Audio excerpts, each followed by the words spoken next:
Representative Hernandez.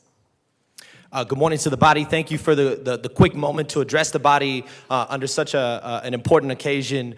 I only have a couple minutes, so I'm going to go fast. But I wanted to ground. I'm a teacher, so let me teach you some things about Dr. King. A lot of people forget that Dr. King graduated high school when he was 15 years old, graduates from Morehouse College when he's 19 years old, gets his doctorate from Boston University when he's 26 years old, the same age that I am today. And I ground us in that because young people fighting for social change have been a part of our country's fabric for a long time. It is right after he gets his doctorate in Boston that he goes down to Birmingham in December and begins organizing against an institution that is implementing segregation. Martin Luther King's politics, oftentimes while they are lauded today, are important to ground in what they actually showed up as. Martin Luther King Jr. believed, yes, in the right to vote, but he believed in voting power first to get to the eventual place of economic power for all people. What I am saying and what I think is important to address directly is Martin Luther King Jr. believed in socialism.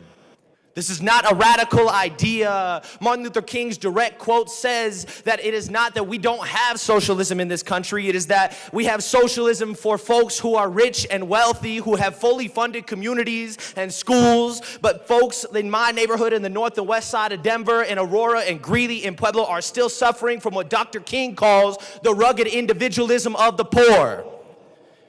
I, like many up here, like many of us here today, stand in solidarity with the philosophies of Dr. King because I here fight for the poor. I fight for the oppressed. I fight for the downtrodden. I fight for the dejected. Our job in here, now that we already have the voting power of people that everybody is guaranteed a vote, is to enact the second part of Martin Luther King's philosophies, which is to create the conditions of economic power, to shed the shackles of an unjust past that has enacted oppression. And that is important to remember, that is often not a popular struggle.